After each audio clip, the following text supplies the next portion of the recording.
오늘 우리에게 주신 하나님 말씀은 창세기 12장 3절입니다. 창세기 12장 3절 말씀입니다. 우리 한 목소리로 함께 읽겠습니다. 시작. 너를 축복하는 자에게는 내가 복을 내리고 너를 저주하는 자에게는 내가 저주하리니 땅의 모든 족속이 너를 인하여 복을 얻을 것이니라 하신지라. 아멘. 여러분, 어젯밤에 안녕히 주무셨습니까? 무슨 일이 있었나 싶은 분들도 계시겠지만 뉴스를 통해서 또 실제로 경험을 통해서 어젯밤에 있었던 지진들을 많이 느끼셨던 것 같습니다. 후쿠시마 앞바다에서 큰 지진이 발생해서 우리 동경에서도 큰 흔들림이 느낄 정도로 큰 지진이었던 것 같습니다. 걱정하고 있었는데 아침 일찍 후쿠시마에 있는 고리야마 박금석 선교사님으로부터 연락이 왔습니다. 가족들에게 큰 피해가 없다. 교회도 큰 어려움은 없다. 3, 4층에 있는 창문 좀 깨졌고 계단 복도 벽에 금이 좀 갔고 그런 거 외에는 큰 어려움은 없다. 연락을 주셨습니다. 이번 주 안에 또 여러 가지 여진들이 있을 거다라고 하는 얘기들이 있어서 걱정되는 부분이 있는데, 여러분들 선교사님 가족을 위해서 또 교회를 위해서 또 그 지역에 있는 후쿠시마 지역에 있는 많은 사람들 많이 놀라고 두려움 가운데 있을 텐데 주님의 위로하심을 위해서 함께 기도했으면 좋겠습니다. 소식이 오는 대로 계속 우리 여러분들과 함께 공유하고 기도할 수 있도록 하겠습니다. 우리가 지난주부터 구약 전체 내용을 같이 살펴보고 있습니다. 그래서 7가지의 주제, 구약 중심 7이라는 제목으로 해서 7가지의 중심 주제를 하나씩 살펴보고 있습니다. 지난주에는 그 첫 번째로 창조라고 하는 주제로 다루었습니다. 하나님께서 창세기 1장 1절에 나와 있는 말씀대로 창조하고 끝내시는 것이 아니라 창조하시고 보시기에 좋았더라, 보시기에 좋았더라, 인간들을 향하여서 보시기에 심히 좋았더라 말씀하셨던 그 창조의 회복을 위한 계획을 가지고 계시고 그것들을 실제로 이루어 가고 계신다. 그것의 완성이 나와 있는 것이 요한계시록의 말씀이다 라고 이야기했습니다. 오늘은 그 두 번째 시간으로 소명이라고 하는 주제로 나누려고 합니다. 소명을 다른 편으로 이야기하면 부르심이라고 이야기할 수 있습니다. 우리 창세기 12장 1절에서 3절까지 세 번역으로 같이 한번 읽어보겠습니다. 시작. 주님께서 아브라함에게 말씀하셨다. 너는 내가 살고 있는 땅과 네가 난 곳과 너의 아버지의 집을 떠나서 내가 보여주는 땅으로 가거라. 내가 너로 큰 민족이 되게 하고 너에게 복을 주어서 내가 큰 이름을 떨치게 하겠다. 너는 복의 근원이 될 것이다. 너를 축복하는 사람에게는 내가 복을 베풀고 너를 저주하는 사람에게는 내가 저주를 내릴 것이다. 땅에 사는 모든 민족이 너로 말미암아 복을 받을 것이다. 아멘. 우리가 잘 알고 있는 하나님께서 아브라함을 부르시고 그에게 소명을 주시는 장면입니다. 이 이야기가 어디에서 등장하고 있는지가 굉장히 중요합니다. 이 이야기는 창세기 11장에 이어지고 있습니다. 창세기 10장에는 노아 홍수 이후에 세계로 흩어진 각 민족의 족보가 나타나 있습니다. 창세기 11장에 정리되어진 부분들은 어떻게 사람들이 죄를 지었는지, 어떻게 죄 가운데 있는지 하는 부분들을 보여주고 있습니다. 하나님께서 창조하셨는데 하나님과 창조의 관계가 깨어진 사람들, 하나님과 교제하고 사랑하고 하나님과 함께할 수 있었던 사람들이 인간의 죄로 말미암아 그 관계가 깨어지게 됐는데 그 사람들의 모습이 어떠한지를 창세기 11장까지 보여주고 있습니다. 그리고 창세기 12장부터 나타나는 부분이 하나님께서 어떻게 그 다음 이야기를 만들어 가시는가, 지난주 이야기했던 것처럼 어떻게 창조를 회복시키시는가, 세상의 창조뿐만 아니라 하나님의 창조하셨던 인간들과 하나님의 관계를 어떻게 회복시킬 것인가, 그것에 대한 구체적인 계획을 만드시고 움직이시게 됩니다. 그 시작이 바로 오늘 본문에 읽었던 아브라함을 부르시는 것입니다. 아브라함을 부르시는 장면에서 하나님께서 3가지의 약속을 주십니다. 너로 큰 민족을 이루게 하겠다. 너에게 복을 주겠다. 그리고 너에게 땅을 주고 내가 보여주는 땅으로 가서 그리고 땅에 사는 모든 민족들에게 복을 주도록 하겠다라고 말씀하십니다. 하나님께서 아브라함에게 복을 주시겠다라고 이야기하고, 우리도 늘 기억하는 것은 아브라함이 하나님 말씀에 순종해서 길을 떠났더니 복을 받았다라고 하는 것입니다. 그런데 하나님께서는 그 복을 세상 모든 민족에게 주게 하겠다, 너를 통해서 그 복이 세상 가운데 흩어지도록, 세상 가운데 나타나도록 하시겠다라고 약속하십니다. 우리가 생각하고 있는 복이라고 하는 것과 하나님이 창세기 12장 3절에서 이야기하고 있는 모든 민족이 복받게 해주겠다라고 하는 것과, 거기서 이야기하는 복과 우리가 생각하는 복은 약간의 차이가 있는 것 같습니다. 하나님께서 아브라함에게 주시겠다고 한 복이 도대체 어떤 것이었을까? 하나님께서 그에게 큰 민족을 이루게 하겠다라고 약속하셨습니다. 그러면 하나님이 주시겠다고 하는 복이 민족을 이루는 복, 자녀의 복일까? 우리가 잘 아는 것처럼 하나님께서 아브라함을 부르셨을 때 그의 나이는 75이었습니다. 창세기 12장 4절에 보면 뒷부분에 아브라함이 하란을 떠날 때 나이는 75이었다라고 이야기합니다. 75인 아브라함에게 너로 큰 민족을 이루게 하겠다라고 하나님이 약속하십니다. 그러면 그 약속을 이루려면 그 해부터라도 아내뿐만 아니라 첩도 있고 여러 여인들이 그 옆에 있으면서 계속 아이를 낳아야 할 것 같은데 아무 이야기도 등장하지 않습니다. 그가 80이 넘었을 때 창세기 15장에서 그는 이렇게 이야기합니다. 하나님, 저에게 무엇을 주시렵니까? 저에게는 자식이 아직 없습니다. 저의 재산을 상속받을 자식이라고는 다마스쿠스 녀석 엘리에셀 뿐입니다. 주님께서 저에게 자식을 주시지 않으셨으니 이제 저의 집에 있는 이 종이 저의 상속자가 될 것입니다. 75세 하나님께서 아브라함에게 너로 하여금 큰 민족을 이루게 하겠다 말씀하셨는데 자녀가 태어나지 않습니다. 10여 년 동안 아무런 일도 일어나지 않습니다. 하나님께서 다시 한번 약속하십니다. 내가 너로 큰 민족을 이루게 하겠다. 아브라함과 그의 아내 사레가 열심을 내기 시작합니다. 사레가 아이를 낳을 수 없으면 그럼 다른 방법이라도 동원해보자. 그래서 그 몸종이었던 하갈을 통해서 아이를 낳게 됩니다. 그 아이가 바로 이스마엘입니다. 그때 아브라함의 나이는 86이었다라고 성경은 기록합니다. 그리고 아무 일도 일어나지 않습니다. 그의 나이가 99이 되었을 때 창세기 17장에서 하나님이 그에게 나타나십니다. 나는 너와 언약을 세우고 약속한다. 너는 여러 민족의 조상이 될 것이다. 너는 아이를 낳게 될 것이다. 아브라함이 땅에 얼굴을 대고 웃으면서 혼잣말을 합니다. 나의 100살 된 남자가 아들을 낳는다고? 또 아내는 90살이나 됐는데 90살이나 된 사라가 아이를 낳는다고 웃으면서 이야기합니다. 차라리 75이었을 때 그때 이야기하셨으면 믿을만 할 텐데, 그때부터 열심히 노력해서 많은 아이들 낳았으면 어느 정도 가족은 이루었을 텐데, 지금까지 이스마엘 하나밖에 없는데, 아무 일도 일어나지 않았는데 그는 웃으면서 이야기합니다. 아브라함에게 많은 아들들이 있었던 것 아닙니다. 많은 자녀를 낳는 복을 받았던 것도 아닙니다. 그러면 아브라함이 받았던 복이 어떤 복인가? 그가 부자가 되는 복을 받은 것일까? 많은 물질을 얻게 되는 복을 얻게 되었을까? 우리가 아는 것처럼 아브라함은 많은 재산이 있었습니다. 소떼, 양떼, 나귀떼, 많은 짐승들과 많은 종들이 있는 부자였습니다. 어떻게 그가 부자가 되었을까? 조금 전에 읽었던 12장의 말씀을 보면 그가 하란을 떠날 때 그가 가지고 있는 하란에서 모은 재산과 거기에서 얻은 사람들을 거느리고 가나안 땅으로 길을 떠나게 됩니다. 거기에 나와 있는 것은 그가 하란에서 모은 재산과 거기서 얻은 사람들을 거느리고 그 정도로 나오게 되는데, 그가 큰 재물을 얻게 되어지는, 많은 것들을 얻게 되어지는 장면이 등장합니다.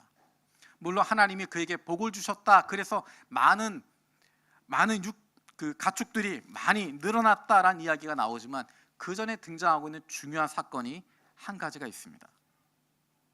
그것은 그가 이집트 땅에서 많은 양떼와 소떼와 나귀떼를 얻어 나오게 되는 것입니다.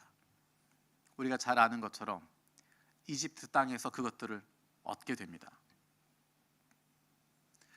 12장 3절에서 하나님의 말씀대로 그가 길을 떠났지만 하나님이 그에게 복을 주시겠다고 이야기했고 그를 통해서 모든 민족의 복을 받겠다 말씀하셨지만 그는 여전히 별 볼 일 없는 사람이었습니다.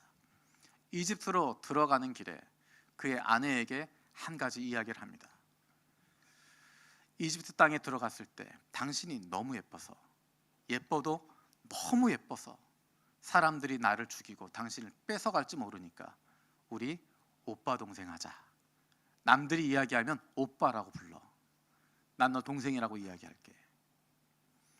이집트 땅에 들어가서 그렇게 이야기합니다. 오빠라고, 여동생이라고. 다른 남자가 그 여인을 넘보고 있는데 나는 오빠라고, 쟤는 내 여동생이라고, 나랑 관계없다고 이야기합니다. 그래서 이루어진 것이 무엇이냐면 바로 왕이 그 여인을 데려갑니다.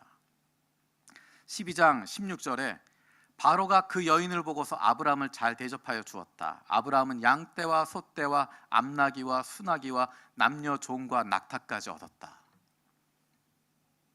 이집트의 왕이었던 바로가 예쁜 여동생을 둔 오빠에게 그 여동생 얼굴 한번 보겠다고 그렇게 선물을 주고 그렇게 많은 양떼와 소떼와 암나귀와 수나귀와 남녀 종들과 그런 것들을 주겠습니까? 아닙니다. 지참금으로 주는 겁니다. 돈으로 주는 겁니다. 그 돈으로 사겠다는 것입니다. 네 동생 넘겨라. 그런데 놀라운 것은 아브라함은 그것을 다 넙죽 받고 있습니다. 아닙니다 라고 이야기하는 것이 아니라 내 여동생이니까. 그리고 그 선물들을 받습니다. 하나님께서 개입하셔서 그 바로가 이 여인이 아브라함의 아내라는 것을 깨닫게 되고 그를 돌려보냅니다. 그게 20절인데 그런 다음에 바로는 그의 신하들에게 명하여 아브라함이 모든 재산을 거두어서 그 아내와 함께 나라 밖으로 나가게 하였다. 그의 주었던 모든 것들 빼앗지 않고 다 소유하게 하고 그를 내보냈다라고 이야기합니다. 아브라함이 많은 양떼와 소떼와 나귀떼와 남녀 종들을 거느리게 되었는데 그것은 자기가 열심히 일해서 된 것도 아니고 다른 길을 통해서 된 것도 아니고 자기가 자기의 아내를 팔아먹어서 자기 아내를 내 여동생이라고 이야기하고 내 목숨을 부지하기 위해서 거짓말해서 얻게 되어진 재산들이었습니다. 그 재산이 점점점 늘어나기는 하지만 그 재물을 볼 때마다 그 양떼를 볼 때마다 소떼를 볼 때마다 그 남녀 종들을 볼 때마다 아마도 아브라함의 마음속에는 내가 했던 잘못, 내가 했던 거짓말, 내가 아내를 얼마나 아프게 했는지, 내가 하나님 앞에서 얼마나 비참한 사람이었는지 그것을 떠올리게 됐을 것입니다. 아브라함이 가지고 있었던 그 마음을 어떤 마음이었을까를 조금이라도 볼 수 있는 부분이 창세기 14장에 한 구절이 나와 있습니다. 창세기 14장은 납치당했던 롯을 구하는 장면입니다. 아브라함이 집에서 키우고 있었던 소년들을 데리고 가서 납치당한 롯을 구해옵니다. 그때 소돔의 왕이 아브라함에게 와서 많은 것들을 줍니다. 거기에 대해서 14장 23절 24절에 아브라함은 이렇게 이야기합니다. 그대의 것은 시로라기 하나나 신발끈 하나라도 가지지 않겠습니다. 그러므로 그대는 그대 덕분에 아브라함이 부자가 되었다고는 절대로 말할 수 없을 것입니다. 나는 아무것도 가지지 않겠습니다. 다만 젊은이들이 먹은 것과 나와 함께 싸우러 나간 사람들 곧 아넬과 에스겔과 마므레에게로 돌아갈 목마는 따로 내놓아서 그들이 저마다 제 몫을 가질 수 있게 하시기 바랍니다. 재물이 많은 것이, 많은 선물을 얻는 것, 그것이 복이라고 생각했으면 아브라함은 그것을 넙죽 받았어야 합니다. 근데 아브라함은 거절합니다. 당신에게서 시로라기 하나라도, 신발끈 하나라도 가지지 않겠습니다. 당신 때문에 내가 부자 되었다는 얘기 듣고 싶지 않습니다. 어쩌면 아브라함의 마음속에 내가 부자가 된 것, 내가 많은 양떼를 가지고 많은 소떼를 가지고 많은 남녀 종들을 가지고 있는 것, 이렇게 부유하게 되어진 것, 이것이 날마다 그의 마음을 아프게 하고 내가 어떻게 이렇게 되었을까? 바로 왕에게 받아서 내가 아내를 누이라고 속여서 그를 통해서 얻었던 재물이라고 하는 것, 그 마음속에 죄책감들 가지고 있었던 것 같습니다. 사람들도 그것을 보면서 저 양떼, 저 사람 부자 된 거 그렇게 해서 부자 된 거야. 저 사람 그렇게 해서 재물 모으게 된 거야. 부자가 된다고 하는 것, 많은 물질을 갖는다고 하는 것, 그것은 아브라함에게 있어서 복이 아니었습니다. 그럼 하나님이 말씀하신 복은 도대체 어떤 것이었을까? 아브라함에게 주셨던 복이 도대체 어떤 복일까? 아브라함의 인생은 실패 연속이고 실수의 연속이고 망가진 인생 그 자체였습니다. 하나님이 약속하지만 그것 믿지 못하고 아내를 동생이라고 거짓말하고 다른 것들을 내 마음대로 이루려고 하고 하나님이 약속을 하지만 기다리기보다는 내 방법으로 아내와 함께 새로운 방법을 찾으려고 하고 그것이 문제가 되니까 나는 아무 관계가 없다고 뒤에 숨어버리게 되는, 숨어버리고 모른 척하고 실수하게 되는 문제투성의 인생이었습니다. 그런데 놀라운 것은 그가 시간이 지나면서 그의 삶 가운데 달라지는 부분이 있습니다.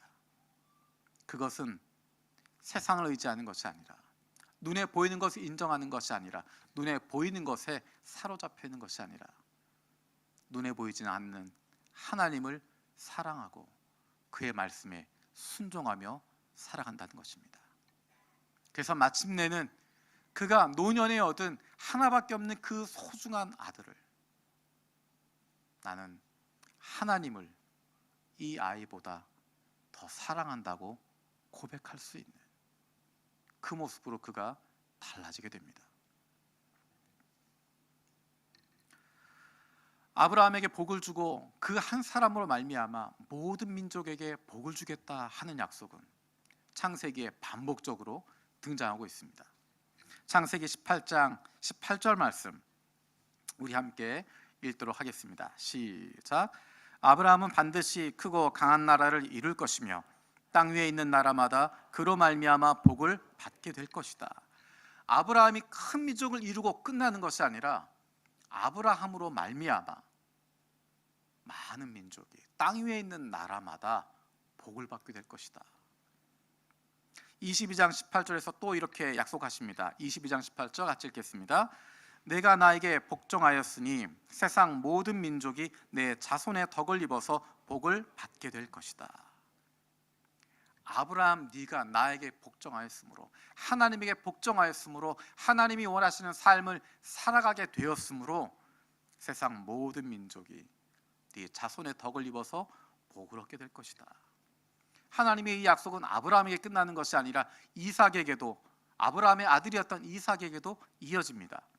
창세기 26장 4절 5절입니다. 같이 읽겠습니다. 시작. 너의 자손이 하늘의 별처럼 많아지게 하고 그들에게 이 땅을 다 주겠다. 이 세상 모든 민족이 내 씨의 덕을 입어서 복을 받게 하겠다.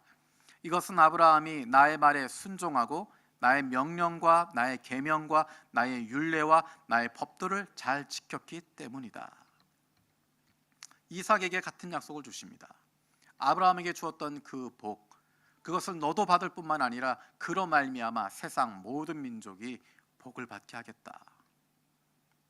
그 약속은 아들 야곱에게까지 이어집니다. 창세기 28장 14절입니다.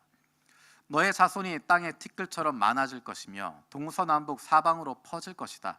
이 땅 위의 모든 민족이 너와 너의 자손 덕에 복을 받게 될 것이다. 창세기 10장까지 나와 있는, 11장까지 나와 있는 하나님과의 관계가 깨어져 버렸던, 그래서 수많은 민족으로, 수많은 언어로, 수많은 종족으로 나뉠 수밖에 없었던 그 가운데, 하나님과 단절된 고통 가운데, 아픔 가운데 있을 수밖에 없었던 그들이 이제는 아브라함을 통해서, 아브라함의 아들 이삭을 통해서, 그 아들 야곱을 통해서, 그를 통해 이루는 민족을 통해서 모든 민족이 구원을 받게 하겠다. 그들이 복을 받게 하겠다 약속하십니다. 그 약속이 이루어진 장면이 바로 요한계시록 7장 9절에 나타나 있는 부분입니다. 우리 함께 읽겠습니다. 요한계시록 7장 9절입니다. 시작. 그 뒤에 내가 보니 아무도 그 수를 셀 수 없을 만큼 큰 무리가 있었다. 그들은 모든 민족과 종족과 백성과 언어에서 나온 사람들인데 흰 두루마기를 입고 종려나무 가지를 손에 들고 보좌 앞과 어린 양 앞에 서 있었습니다. 구원과 치유와 복이 절실했던 창세기 10장에 나오는 그 수많은 족속과 언어와 나라가 이제 새 창조 세계 안에서 구원받은 인류를 이루게 되는 것입니다. 어떻게 그 민족들이, 이 세상의 그 민족들이 어떻게 복을 받게 되고 구원을 받게 될 수 있었을까? 사도 바울은 갈라디아서에서 이렇게 이야기합니다. 갈라디아서 3장 13절 14절 말씀 같이 읽겠습니다. 시작. 그리스도께서 우리를 위하여 저주를 받은 사람이 되심으로써 우리를 율법의 저주에서 속량해 주셨습니다. 기록된 바 나무에 달린 자는 모두 저주를 받은 자이다 하였기 때문입니다. 그것은 아브라함에게 내리신 복을 그리스도 예수 안에서 이방 사람에게 미치게 하시고 우리로 하여금 믿음으로 말미암아 약속하신 성령을 받게 하시려는 것입니다. 아멘. 아브라함의 씨이자 아브라함의 선택받은 자손인 메시아가 우리를 위하여 저주받은 자가 되셨다. 그리고 그리스도 예수 안에서 아브라함의 복이 모든 민족에게, 이방인들에게 미치게 되었다라고 이야기합니다. 바울은 그것을 모든 민족이 복을 얻게 될 것이다 라고 하셨던 아브라함에게 주셨던 그 약속, 그것이 바로 복음임을 이야기하고 있습니다. 복음은 예수 그리스도 안에서 인간이 받았던 그 저주를 한쪽으로 밀쳐내게 되고 창조 세계 가운데 복을 주시려고 하는 하나님의 뜻이 이루어지게 되는 것입니다. 하나님이 아브라함을 불러주셨습니다. 아브라함을 통해서 일하십니다. 모든 민족이 복을 얻게 되는 그 전 세계적인 목표를 위해서 그를 불러주셨고, 그를 통해 이스라엘 민족을 세워주셨고, 그를 통해서 하나님의 일을 이루게 되십니다. 그런데 중요한 것은 아브라함이 무엇을 했는가 하는 것입니다. 아브라함이 온 세상의 구원을 위해서 뛰어다닌 것 아닙니다. 아브라함이 온 세상에 복을 주기 위해서 그가 무엇한 것, 아무것도 기록된 것이 없습니다. 조금 전에 하나님께서 주셨던 복을 이야기할 때 반복적으로 나왔던 표현은 아브라함이 하나님 말씀대로 순종했다라는 것입니다. 하나님 말씀대로 살았다라는 것입니다.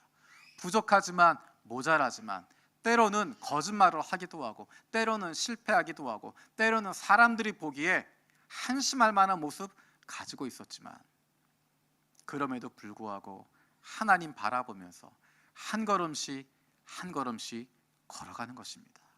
하루하루 그렇게 살아가는 것입니다. 하나님께서 하시는 것입니다. 아브라함이 이룬 것이 아니라, 아브라함이 세상에 복을 주기 위해서 애쓰고 수고하고 만들어낸 것이 아니라 하나님께서 하시는 것입니다. 아브라함은 그것을 누리는 것이었습니다. 아브라함은 하나님이 주신 복을 누리고 살아가는 것이었고, 하나님께서 그 일을 이루어 주십니다. 하나님께서 우리를 왜 부르십니까? 우리에게 주시는 소명이 무엇입니까? 그것은 우리 한 사람으로 끝나는 것이 아닙니다. 아브라함 한 사람, 그 사람은 미천한 사람입니다. 그가 어떻게 큰 민족을 이룰 수가 있고, 그가 어떻게 큰 일을 이룰 수 있겠습니까? 하지만 아브라함 한 사람으로 시작해서 큰 민족을 이루게 되는 것, 그리고 모든 민족을 구원하게 되는 것, 아브라함이 아니라 하나님께서 이루시는 것입니다. 아브라함이 했던 것, 하루하루 하나님 의지하고 살아가는 것이었습니다. 우리가 할 수 있는 것, 우리에게 주어지는 것, 그것은 하루하루 하나님 의지하고 살아가는 것입니다. 우리가 그렇게 하루하루 살아가고 있으면 하나님께서는 그것을 영원으로 만들어 가십니다. 우리에게 주어진 한 걸음 한 걸음 걸어가고 있으면 하나님께서는 그것을 통해서 세상을 변화시키십니다. 우리의 꿈이 아니라, 우리의 야망이 아니라 하나님의 비전이기 때문에 이루어지는 것입니다. 하나님의 비전이, 하나님께서 기뻐하시고 원하시는 것들이 이루어지는, 거기에 우리의 기쁨이 있습니다.